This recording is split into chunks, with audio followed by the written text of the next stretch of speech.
Hello students, जैसा कि आपको पता है नवंबर में एग्ज़ाम आपका CSIR नेट का होने वाला है और उसके लिए आप सभी लोग तैयारी कर रहे होंगे। बट हम आपके लिए वीडियोस लेकर आ रहे हैं जिनमें आप कम से कम कॉन्सेप्ट में ही आने वाले सवालों को सॉल्व कर पाएंगे। अब हमने स्टार्ट किया है थर्मोडायनेमिक्स से, तो थर्मोडायनेमिक्स में हम पहले कॉन्सेप्ट पढ़ेंगे और उसी से रिलेटेड जो एग्ज़ाम्स में आए हुए क्वेश्चन हैं उन्हें मैं सभी को सॉल्व कराऊँगा। ठीक है, तो स्टार्ट करते हैं। पहला है बेसिक्स ही है इंटेंसिव प्रॉपर्टी। इंटेंसिव प्रॉपर्टी क्या होती हैं? Those property which does not depends upon amount, जैसे कि आपका pressure, temperature, density and freezing point, boiling point ETC। आगे है एक्सटेंसिव प्रॉपर्टी। एक्सटेंसिव प्रॉपर्टी क्या होती है? Property which depends upon amount, जैसे कि वॉल्यूम है, मास है, साइज और वेट, यानी कि वो प्रॉपर्टी जो आपकी अमाउंट पर डिपेंड करती हैं। आगे चलते हैं। आगे है इसमें state function. The function that depends upon initial and final state of the system, it does not depend on path, यानी कि मतलब जो इनिशियल और फाइनल स्टेट पे डिपेंड करता है जो सिस्टम, उसे हम कहते हैं स्टेट फंक्शन। ये कभी भी पाथ पे डिपेंड नहीं करता है, ठीक है, उसकी इनिशियल और फाइनल स्टेट पे डिपेंड करेगा। पाथ फंक्शन क्या होता है? ऐसा फंक्शन जो कि पाथ पे डिपेंड करे, ठीक। It depends on the path followed by the system. अब आगे चलते हैं PV डायग्राम में। PV डायग्राम अगर आपको दे रखा हो तो एरिया कैसे निकालते हैं? DW equal to PV area under the curve. ये निकालने का फॉर्मूला है integration B1 to B2 P dot DB, ठीक। अच्छा, इसके बाद आपने देखा होगा एग्जाम्स में कई तरीके के क्वेश्चन आए हैं थर्मोडायनेमिक प्रोसेस से। आइसोबारिक, एडियाबैटिक या आइसोथर्मल प्रोसेस में आपको वर्क डन पूछा होता है, ठीक है। तो उसी से रिलेटेड थोड़ा सा कॉन्सेप्ट है, उसके बाद हम क्वेश्चन करेंगे इसके। तो पहला है आइसोबारिक प्रोसेस, यानी कि ऐसा प्रोसेस जिसमें P कांस्टेंट रहता है उसे हम कहते हैं आइसोबारिक प्रोसेस। प्रेशर कांस्टेंट रहेगा, तो हमने इसमें PV इक्वल टू RT लगाया, B equal to RT upon P, B is directly proportional to T, B1 upon T1, B2 upon T2। अच्छा, वर्क डन हमारा कितना होता है? वर्क डन होता है DW इक्वल टू PdB, तो W आ जाएगा हमारा इंटीग्रेशन PdB, यानी कि आइसोबारिक प्रोसेस में वर्क डन कितना है? केवल हम PdB लगा देंगे, ठीक है। लिमिट ले लेंगे वॉल्यूम की यहाँ से B1 से B2 की। ये केवल इसलिए है अगर P कांस्टेंट है तो उस केस में हम ये लगा सकते हैं, ठीक। चलिए आगे चलते हैं। आइसोकोहरिक प्रोसेस। आइसोकोहरिक प्रोसेस में वॉल्यूम कांस्टेंट रहेगा, ठीक है। तो यहाँ से हमें मिल जाएगा DW equal to PdB, but volume constant है तो कितना आएगा? 0। अच्छा, आइसोकोहरिक प्रोसेस में एक हम लॉ और लगा सकते हैं। PV इक्वल टू RT दे रखा है, तो P बराबर RT अपॉन B और P डायरेक्टली प्रोपोर्शनल होगा T के, तो P1 अपॉन P2 बराबर T1 अपॉन T2। ये छोटे छोटे कॉन्सेप्ट हैं, बट इनसे रिलेटेड एग्जाम में बहुत सारे क्वेश्चन पूछ लिए जाते हैं। तो भाई वर्क डन हमारा इसमें W इक्वल टू PdB आया और आइसोकोहरिक प्रोसेस में आया हमारा 0।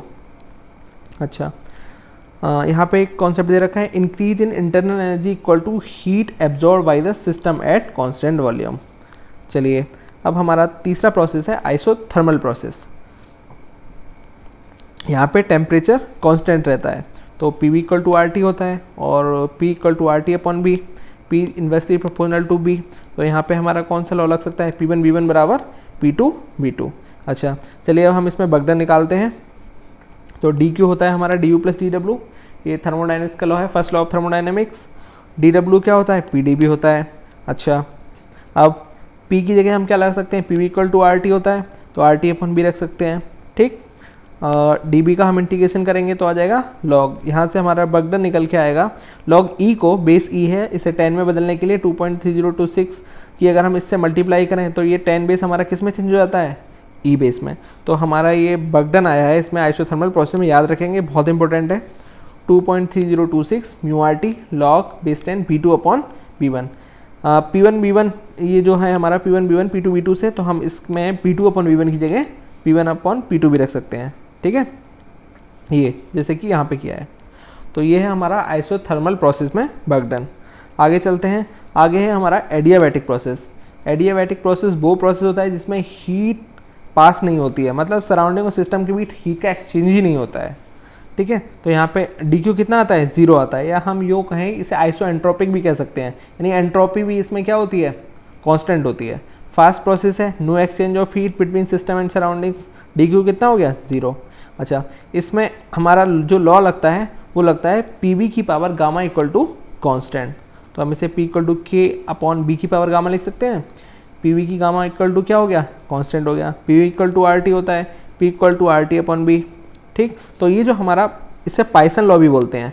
ठीक है, तो इसके देखो कई सारे रूप हैं। टी बी की power gamma minus one constant, P one minus gamma और T की पावर गामा, ये भी लिख सकते हैं इसमें। ठीक है, चलिए आगे चलते हैं। बर्गडन एडियाबैटिक प्रोसेस निकालते हैं। T W equal to P D B.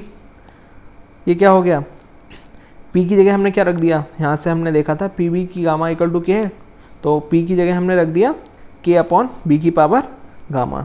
ठीक, यहाँ पुट किया और वैल्यू लगाई हमने, B की power minus gamma plus one, integration आ गया इसका। सॉल्व करके K था, K की जगह हमने फिर से P1 B1 की पावर गामा, P2 B2 की पावर गामा रख दिया। तो हमारा बर्गडन आ गया W equal to R one minus gamma T2 minus T1। ठीक है, इसकी जगह हम चेंज भी कर सकते हैं बर्गडन। ठीक, कैसे चेंज कर सकते हैं, मतलब अगर इस फॉर्म में लिखना चाहें, P2 B2 P1 B1 की फॉर्म में लिखना चाहें तो ये भी हमारा सही है बर्गडन। हम इसे भी बोल सकते हैं W equal to one upon one minus gamma P2 B2 minus P1 B1। ठीक है, दोनों ही सही हैं। चलिए अब चलते हैं लॉ ऑफ इक्विपार्टीशन एनर्जी में। तो यहाँ पे जो इंटरनल एनर्जी होती है वो होती है हाफ एफ के बी टी। ठीक है, एन ए पार्टिकल के लिए क्या होगा, इसमें एन ए से मल्टीप्लाई कर देंगे, के बी इंटू एन ए, इसे क्या बोलेंगे हम आर। वन मोल के लिए कितना आएगा हमारा, यू बराबर one by two F R T, जहाँ एफ क्या है, एफ है आपकी डिग्री ऑफ फ्रीडम। अच्छा, एन मोल के लिए क्या आएगा, U equal to N by two F R T. चलिए अब निकालते हैं हम specific heat at constant volume, यानी कि सी बी। सी बी होता है D U upon D T. D U upon D T करेंगे, इसका तो क्या आएगा, हाफ एफ आर आ जाएगा। ठीक, तो सी बी आ गया हाफ एफ आर। ठीक, अच्छा, D Q equal to D U plus D W होता है। कांस्टेंट वॉल्यूम के लिए डी डब्ल्यू क्या होता है, जीरो। तो इस केस में डी क्यू और डी यू सेम आ जाता है, यानी कि सी बी जो होता है हमारा वो D U upon D T भी हो सकता है और D Q upon D T भी हो जाएगा। सी बी इक्वल टू आ गया half F R. C P minus C B आप लगा लोगे तो मेयर फार्मूला, तो आपका सी पी आ जाएगा one plus F I two into R. ठीक, अच्छा, गामा क्या होता है, गामा होता है C P upon C B. तो इसे निकाल सकते हो आप C P upon C B करके, तो ये आएगा one plus two upon F. अच्छा, इसमें एक केस और है, इंटरनल एनर्जी ऑफ मिक्सचर। तो मिक्सचर की इंटरनल एनर्जी का निकालने का फॉर्मूला ये है, U mixture equal to N one U one plus N two U two, यानी दो या तीन मिक्सचर दे रखे हैं जिनमें कि जिनके मोल दे रखे हैं और उनकी एनर्जी दे रखी है अलग अलग इंटरनल एनर्जी। तो मिक्सचर की इंटरनल एनर्जी कैसे निकलती है, इस तरीके से निकलती है। इसी प्रकार से आपको सी बी दे रखी होगी, ये दो कोई मिक्सचर दे दिए, इसमें इसके मोल अलग दे दिए, इसके मोल अलग दे दिए, और मिक्सचर की आपसे पूछी जाए सी बी, तो इस फॉर्मूले से निकालेंगे N one C B one plus N two C B two plus डेसेस और अपॉन में N one plus N two. ठीक, अब बात करते हैं डिग्री ऑफ फ्रीडम की। डिग्री ऑफ फ्रीडम क्या होता है भाई, ठीक, कितनी आप फ्री मोशन कर सकते हो। ठीक, तो मोनो एटॉमिक गैस है यदि हमारे पास, ठीक है, मोनो एटॉमिक गैस के लिए कितनी मोशन होंगी, free motion, degree of freedom F equal to 3 होगा, क्योंकि तीनों ट्रांसलेटरी मोशन होती हैं। डाई एटॉमिक गैस या लीनियर पॉली एटॉमिक गैस है आपके पास, जैसे कि O2 है या CO2 है, तो इसमें 3 ट्रांसलेटरी होती हैं, 100 डिग्री से 100 केल्विन से नीचे, और 100 से 1000 के बीच आपकी 2 और जुड़ जाती हैं रोटेशनल, तो कितनी हो जाती हैं, एफ इक्वल टू 5, जैसे O2 CO2 S2। Special case क्या है, यदि टेम्परेचर 1000 से ज़्यादा बढ़ जाएगा केल्विन से, तो इसकी ये 7 हो जाएंगी इसमें। ठीक, मोस्टली हमारे 5 तक आते हैं। ठीक है, नॉन लीनियर पॉलीएटॉमिक गैस है तो इसकी डिग्री ऑफ फ्रीडम कितनी होगी, 6 होगी। 3 आपकी ट्रांसलेटरी होगी और 3 रोटेशनल। अच्छा, बहुत हाई टेम्परेचर हो जाएगा तो वाइब्रेशनल 3 और बढ़ जाएंगी, तो एफ इक्वल टू कितना हो जाएगा, 9 हो जाएगा। चलिए अब हम इससे रिलेटेड क्वेश्चंस को सॉल्व करेंगे। ठीक है, ये आया हुआ क्वेश्चन है एग्जाम में। A box separated by A movable wall has 2 compartments filled by a monoatomic gas of Cp upon Cv equal to gamma. Initially, the volumes of the 2 compartments are equal, but the pressures are 3p0 and p0. Respectively, when the wall is allowed to move, the final pressures in the 2 compartments becomes equal. The final pressure is, यानी कि 2 compartment थे, ठीक है, एक में जो gas थी उसका प्रेशर 3p0 था और वॉल्यूम के कितना था, वॉल्यूम बी था, दोनों का इक्वल था, मान लो हमने बी मान लिया। ठीक, उसके बाद क्या हुआ, when the wall is allowed to move, जब वॉल को हमने मूव करने दिया तो जो फाइनल प्रेशर था वो इक्वल हो गया, हमें नहीं पता कितना इक्वल हो गया, यानी इसका भी P हो गया, इसका भी P हो गया, तो हमें ये फाइनल प्रेशर P निकालना है। ठीक है, तो एक तो सिस्टम हमारा ये बन गया, पहले भाई प्रेशर कितना था P0 3P0 और वॉल्यूम V0, बाद में क्या हो गया P और B हो गया, तो इसमें P1 B1 P2 B2 लगा देंगे हम। ऐसे ही सेकंड केस हमारा ये बन गया, इसमें भी हम P1 B1 की पावर गामा, P2 B2 की पावर गामा लगा देंगे। चलिए सॉल्व करते हैं इसे। तो पहला हमारे लिए क्या है, P1 दे रखा है 3P0 और B1 कितना दे रखा है B, P2 दे रखा है हमारा कितना, P2 दे रखा है P और B2 दे रखा है B डैश। ठीक है, ये B2 equal to B dash है, B1 नहीं है, इससे ये B डैश है। ठीक है, चलिए तो P1 B1 की power gamma equal to P2 B2 की पावर गामा। ठीक, पहले जो वॉल्यूम था वो हमारा कितना था, दोनों का इक्वल था, यानी टोटल वॉल्यूम 2B था। अच्छा, जो वॉल्यूम है भाई वॉल ही तो हटाई है, तो इसका मतलब टोटल जो वॉल्यूम रहा होगा वो अभी भी किसके बराबर होगा, सम 2B के बराबर होगा। यानी कि अगर मान लीजिए वॉल हटाने के बाद इस वाले सेक्शन का वॉल्यूम B डैश और इसका B डबल डैश हो, तो दोनों का सम तो अभी भी 2B के बराबर ही होगा। ठीक है, तो हम यहाँ पे नोट करके लिख सकते हैं B equal to B dash plus B double dash upon 2। जब ज़रूरत होगी इसकी तो लगा लेंगे। चलिए पहले हम लगाते हैं P1 B1 की पावर गामा, P2 B2 की पावर गामा। तो हम यहाँ से लगाया हमने, P1 की जगह आ गया हमारा 3P0। ठीक है, B1 आ गया B की पावर गामा और P2 आ गया हमारा P और B2 आ गया B डैश। ठीक है, गामा लगा दे, इक्वेशन बन हो गई हमारी। ऐसे इस सेक्शन में लगाते हैं हम। तो P1 आ गया हमारा P0, B1 B आ गया, P2 आ गया हमारा P और B2 आ गया B डबल डैश। ठीक, अब इन दोनों को हमने डिवाइड किया, तो इन दोनों को डिवाइड करके हमने जब देखा तो 3P0 ये P0 कट गया, B की पावर गामा से B की पावर गामा कैंसिल हो गया, इधर P और P कैंसिल हो गया, तो B dash upon B double dash equal to आ गया हमारा 3 की पावर 1 अपॉन गामा। इसे मान लिया हमने इक्वेशन थर्ड। ठीक है, चलिए अब क्या करेंगे, हमें निकालना है फाइनल प्रेशर। ठीक, तो फाइनल प्रेशर हमारा किस में दे रखा है, इस इक्वेशन में दे रखा है। मान लीजिए इस इक्वेशन, इसका भी यूज कर सकते हैं बट इसमें दे रखा है, इसे उठा लीजिए। तो यहाँ से हम निकालते हैं P कितना आ रहा है, P0 B की पावर गामा और B डबल डैश की पावर गामा। चलिए अच्छा, अब हमने B को एक तरफ ले लिया, P0 B की पावर गामा और B डबल डैश की power gamma. B double dash और ये जो B है, B की जगह हमने अभी माना था B single dash plus B double dash upon 2 रख सकते हैं, तो हमने पुट कर दिया ये। ठीक है, अच्छा अब 2 को हमने बाहर ले लिया, 2 की पावर गामा बाहर निकल गया, B डैश से B डैश तो ये आ गया, B डबल डैश क्या हो जाएगा, 1 हो जाएगा, तो हमारे पास आ जाएगा B dash upon B double dash, ये लिख लिया हमने। ठीक है, क्योंकि एक भाई B डबल डैश कैंसिल हो जाएगा, तो इसकी जगह 1 आ गया, तो एक दूसरी जगह क्या आ गया, B dash upon B double dash. ठीक है, अच्छा अब ये क्या है, ये हमारा क्या दे रखा है इक्वेशन थर्ड में, देखो ये दे रखा है 3 की पावर 1 बाई गामा, तो इसकी जगह हम पुट कर देंगे 3 की पावर 1 बाई गामा। ठीक है, तो इसका जो आंसर आएगा हमारा, ये आ जाएगा क्वेश्चन का P इक्वल टू 1 अपॉन 2 की पावर गामा पर ये है, और P0 हमने बाद में लिख लिया 1 प्लस 3 की पावर 1 बाई गामा और गामा। अब ये जो क्वेश्चन जब एग्जाम में आया था तो उसमें आंसर में 2 की पावर गामा नहीं दे रखा था, केवल 2 उसमें आंसर गलत थे, थोड़ा सा गलत थे। ये जो क्वेश्चन था इसमें ये जो है ना, ये 1 अपॉन 2 की पावर गामा नहीं दिया था उस समय। ठीक, बाद में जब इसे सॉल्व किया गया, कोचिंग इंस्टीट्यूट ने सॉल्व किया, तो यहाँ पे ये गामा आ रहा था। ठीक है, तो सही आंसर आपका यही होगा। ठीक है, अगले क्वेश्चन की तरफ बढ़ते हैं। A cavity contains black body radiation in equilibrium at temperature T.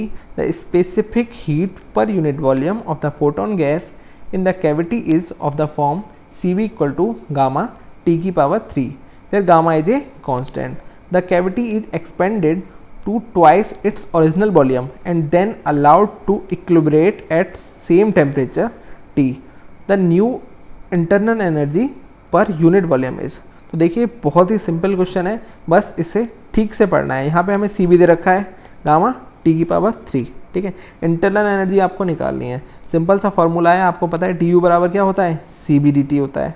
ठीक है, कोई भी क्वेश्चन को ध्यान से पढ़ना है, बस उसमें से हमें काम की चीज़ लेनी है।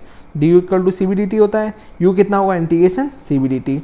अब सी बी कितना दे रखा है हमारा, गामा टी की पावर 3 और ये डी टी, इसका इंटीग्रेशन कर देंगे कितना आ जाएगा, गामा टी की पावर 4/4। तो ये क्वेश्चन दिखने में बहुत डेंजर है, लेकिन आंसर इसका कितना है, बहुत आसानी से आ जाएगा। ठीक है, तो हमें क्वेश्चन में से वो चीज़ निकालनी है जिसका हम यूज कर सकें।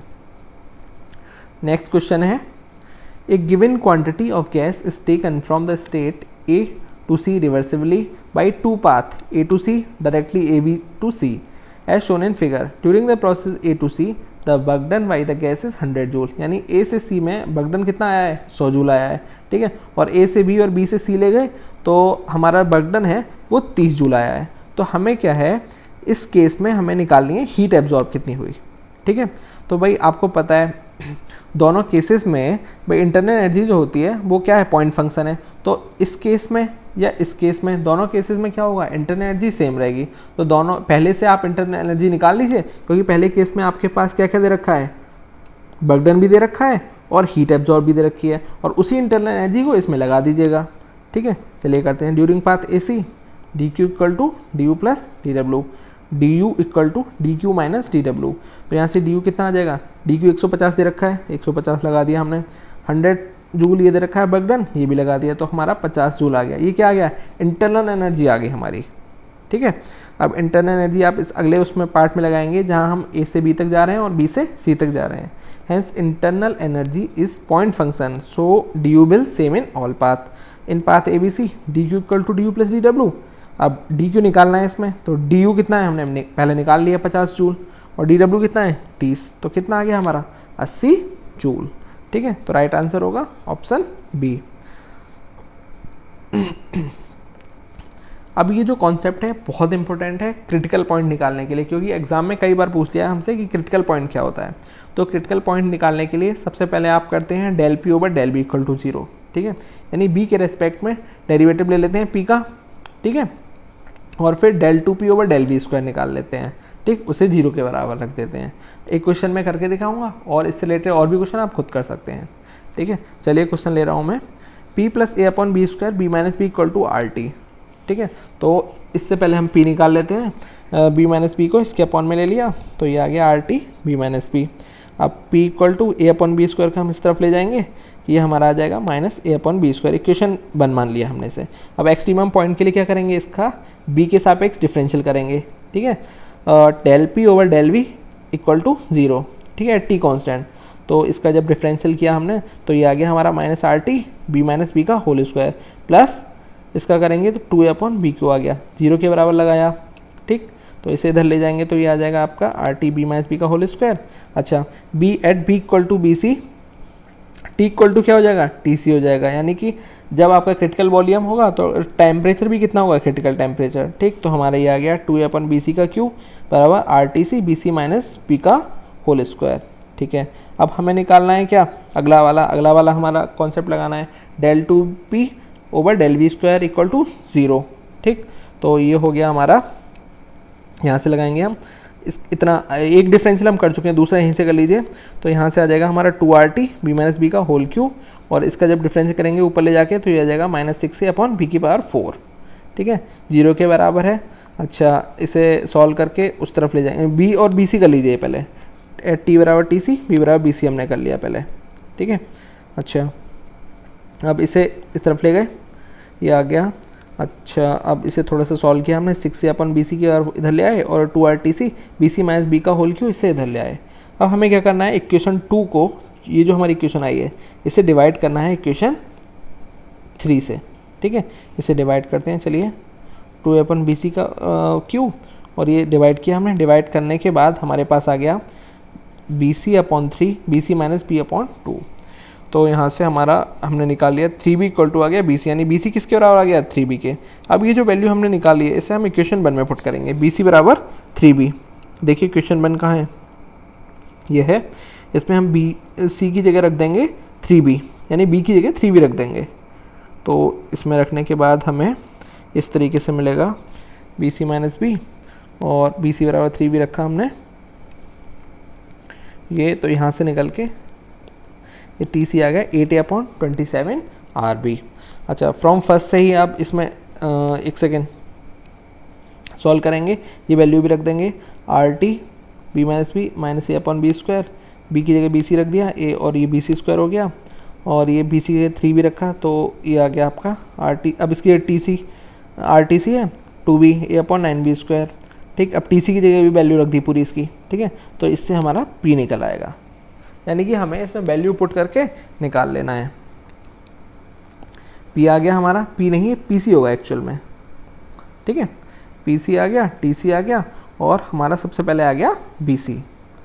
चलिए अब नेक्स्ट हमारा कॉन्सेप्ट है ds equal to dq upon dt, ठीक है। dq इक्वल टू TdS, ये सेकेंड लॉ ऑफ थर्मोडाइनमिक्स भी है, ठीक है। अच्छा एक हॉट बॉडी है, एक हमारे पास कोल्ड बॉडी है, दोनों को हम एक दूसरे कॉन्टैक्ट में ला रहे हैं, तो उनमें एक्सचेंज कैसे होगा हीट का, ठीक है।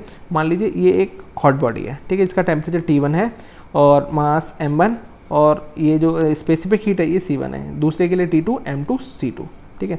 जब हम इन्हें कांटेक्ट में लाएंगे तो जो सिस्टम है उसका टेम्परेचर कैसा होगा, उसका टेम्परेचर हमेशा, मान लीजिए सिस्टम का टेम्परेचर T है तो वो जो गर्म वाली बॉडी थी उससे तो थोड़ा सा कम होगा, ठीक है, और कोल्ड बॉडी से क्या होगा, थोड़ा सा ज़्यादा होगा। तो हम यहाँ लगा देंगे dq बराबर mc dt होता है m1 c1 t1 minus T, ठीक है, यानी T1 किसका, हॉट बॉडी का टेम्परेचर, और उससे क्या होगा, सिस्टम का कम होगा, तो सिस्टम का इसमें से घटा दिया हमने, ठीक है, हॉट बॉडी से, और यहाँ पे क्या कर दिया T माइनस T2, यानी कि सिस्टम के टेम्परेचर में से कोल्ड बॉडी का घटा दिया। तो ये हमारी इक्वेशन आएगी जो बताएगी हमें टेम्परेचर ऑफ सिस्टम, बहुत ही इंपॉर्टेंट है। Calorimetry is one of the method for determination of specific heat and equilibrium temperature, ठीक है। अच्छा मास की जगह हम ये भी रख सकते हैं, मोल भी रख सकते हैं, N1 N2 भी रख सकते हैं, ठीक है। और C1 C2 आपको पता ही है स्पेसिफिक हीट होगी, ठीक है। N इक्वल टू होता है M upon capital M, mass upon molecular weight, number of moles. अगला question, a vessel has two compartments of volume V1 and V2 containing an ideal gas at pressures P1 and P2 and temperature T1 and T2 respectively. If the wall separating the compartments is removed, the resulting equilibrium temperature will be, यानी कि आपके पास ये एक compartment दे रखा है, इसमें से एक वॉल सेपरेट करिए, इसे हमने रिमूव कर दिया, ठीक। तो इसके बाद सिस्टम का टेम्परेचर क्या होगा ये हमें बताना है, ठीक है। तो हम वही फार्मूला लगाएंगे N1 C1 DT1 equal to N2 C2 DT2, ठीक है। DT कितना, change of temperature, N1 C1, अब इसके टेम्परेचर में कितना चेंज होगा, तो भाई T1 माइनस T, ठीक है, दूसरे में N2 C2 T minus T2, सही है। अब PV इक्वल टू NRT होता है, तो N1 कितना निकल के आएगा यहाँ से, P1 V1 upon RT1, N1 की जगह हमने पुट कर दिया P1 V1 अपॉन RT1। अच्छा C कितना होता है, C1 होगा T1 माइनस T, और यहाँ पे लगा दिया हमने T माइनस T2, ठीक है, पुराना वाला हमारा कॉन्सेप्ट है। अच्छा अब हम जब इसकी मल्टीप्लाई करेंगे अंदर तो ये हो जाएगा P1 V1 T1 upon RT1, और ये P1 V1 T upon RT1, P1 V1 T upon RT1, ऐसे ये आ गया, यहाँ से ये आ गया, T2 से T2 कैंसिल, इसमें T1 से T1 कैंसिल, तो ये आ गया हमारा P1 V1 upon R, P2 V2 upon R, यहाँ पे P2 V2 upon RT2, P1 V1 upon RT1, R common ले लिया, कैंसिल कर दिया यहाँ से भी, तो P1 V1 plus P2 V2 बराबर आ गया T, P1 V1 upon T1 plus P2 V2 upon T2। Temperature निकालना है तो इस चीज़ को इसके अपॉन में ले आएंगे, तो हमारा ये जो आंसर है ये आ जाएगा, देख लेते हैं आ रहा है नहीं आ रहा है। P1 V1 plus P2 V2, P1 V1 plus P2 V2 upon P1 V1 upon T1, यानी कि ये C आंसर आ रहा है, तो इसका सही आंसर होगा C, ठीक है। तो ये वाला हमारा कॉन्सेप्ट इसमें यूज हो गया। अगला क्वेश्चन, ये भी नेट के एग्जाम में आया हुआ है, 10 grams of ice eight 0 degree Celsius is added to a beaker containing 30 grams of water at 25 degree Celsius. What is the final temperature of the system when it comes to thermal equilibrium? The specific heat of water is 1 calorie प्रति gram degree Celsius and latent heat of melting of ice is 80 calorie per gram, ठीक है। तो मतलब 10 gram of ice, यानी कि ice का टुकड़ा 10 ग्राम है, 0 डिग्री सेल्सियस का टेम्परेचर है, इसे हमने एक बीकर में डाला जिसमें कि 30 ग्राम वाटर था और उसका टेम्परेचर 25 डिग्री सेल्सियस था। तो भाई हमें ये देखना है कि सिस्टम का टेम्परेचर क्या होगा, ठीक है। तो हमें ये देखना है कि ये जो आइस है ये जब पानी में जाएगी तो इसमें चेंज आएगा नहीं आएगा, यानी इसका टेम्परेचर कम होगा नहीं होगा, यानी कि ये आइस जो है चेंज होगी नहीं होगी, ठीक है। तो मान लीजिए अमाउंट ऑफ हीट कितनी रिक्वायर्ड है इसे, मतलब आइस को पानी में चेंज करने के लिए, तो वो क्या होती है, लेटेंट हीट के बराबर होती है। तो लेटेंट हीट क्या होती है, Q इक्वल टू ml, तो हमने लगाया 10 × 80, तो इसे कितनी हीट चाहिए आइस को, वाटर में कन्वर्ट होने के लिए, भाई तभी तो इसका टेम्परेचर कम बढ़ेगा। तो इसमें 800 कैलोरी, कम से कम 800 कैलोरी चाहिए, तभी ये आइस आपकी वाटर में कन्वर्ट होगी। ठीक है, तो अब ये देखते हैं वाटर के पास भी कितनी हीट अवेलेबल है। तो amount of heat available in water of mass 30 gram at 25 degree Celsius is Q equal to mcb into टी, यानी कि 30 इंटू 1 इंटू 25, 30 दे रखा था 1 और 25, तो इसके पास कितनी है 750 कैलोरी। यानी कि बर्फ़ को पानी में मतलब मिलाने पर पानी में कन्वर्ट होने की प्रोबेबिलिटी कब होगी, जब कम से कम 800 कैलोरी हो, बट इसके पास 750 कैलोरी है, यानी सिस्टम का टेम्परेचर क्या रहेगा। Now you can see that heat available is less than the heat required to melt the ice, therefore ice will not melt, as a result the temperature of the system will remain at 0 degree. ठीक है, इसका मतलब क्या है, system का temperature change नहीं होगा, कितना रहेगा 0 डिग्री रहेगा, क्योंकि भाई बर्फ़ तो पिघलेगी नहीं। ठीक है, बर्फ़ को ज़्यादा एनर्जी चाहिए थी, बर्फ़ को चाहिए थी 800 कैलोरी, इनके पास है कितनी 750 कैलोरी, तो इसलिए सिस्टम का टेम्परेचर कितना रहेगा 0 डिग्री सेल्सियस। अगला क्वेश्चन अगले क्वेश्चन से पहले कॉन्सेप्ट है हीट इंजन का। भाई हीट इंजन को समझने के लिए टेम्परेचर T1 जो कि सोर्स का टेम्परेचर होता है, ठीक है, हाई टेम्परेचर बॉडी है, एक सिंक लो टेम्परेचर बॉडी है, और इसका टेम्परेचर कितना होता है T2 होता है। ठीक है, तो हीट इंजन कैसे काम करता है, T1 से एनर्जी लेगा, ठीक है, हीट कितनी ली Q1, W वर्क किया, और Q2 हीट जो थी वो सिंक को दे दी, तो Q1 कितना हो गया W प्लस Q2 के बराबर हो गया। W यहाँ से कितना आ गया Q1 माइनस Q2। और हम इसके परफॉर्मेंस की बात करें तो ईटा कितना होगा W अपॉन Q1, जितना आपने काम किया और जितनी आपने हीट यूज़ की, तो ये कितना आ गया Q1 minus Q2 upon Q1, तो ईटा आ गया आपका 1 माइनस Q2 अपॉन Q1। और अगर रिवर्सेबल इंजन है तो इसे हम 1 माइनस T2 अपॉन T1 भी रख सकते हैं। ठीक है, अच्छा, eta equal to 1 minus B2 upon B3 gamma minus 1 भी रख सकते हैं। ठीक है, ये कब होगा, जब हम कार्नोट इंजन यूज करेंगे। ठीक है, रो क्या है यहाँ पे, रो है एडियाबैटिक एक्सपेंशन रेशो, ये वाला भी फॉर्मूला हम यूज कर सकते हैं।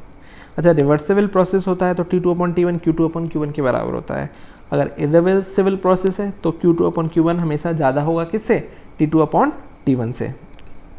अगला है हमारा रेफ्रिजरेटर, इसमें क्या होता है Q2 हीट सिंक से ली जाती है और W उसमें वर्क किया जाता है एजेंसी द्वारा, एक्सटर्नल एजेंसी के द्वारा, और बाकी Q1 हीट जाती है हॉट बॉडी को। तो यहाँ पे हमारा Q1 किसके बराबर होगा W प्लस Q2 के, W बराबर अभी भी क्या होगा Q1 माइनस Q2। इसमें निकालते हैं हम कोफिशिएंट ऑफ परफॉर्मेंस। ठीक है, इसमें आती है एफिशिएंसी और इसमें आती है कोफिशिएंट ऑफ परफॉर्मेंस, तो ये होगा Q2 अपॉन W के, जितनी आपने हीट ली और वर्क किया उस पर, Q2 upon Q1 minus Q2, तो K इक्वल टू आ गया Q2 upon Q1 minus Q2 या T2 upon T1 minus T2। ईटा और K में रिलेशन है, eta equal to 1 upon 1 plus K। चलिए अब हम मैक्सवेल्स के रिलेशन कुछ निकालेंगे इसमें। तो फर्स्ट लॉ ऑफ थर्मोडायनामिक्स हमारा क्या होता है, इंटरनल एनर्जी। ठीक, dq equal to D plus D W, dq equal to T D S. du क्या होता है, du होता है T D S minus P D B. कहाँ से आया ये, du है, D W P D B होता है, dq होता है टी डी एस, dq इसमें टी डी एस हमने पुट किया, तो du आ गया हमारा T D S minus D W.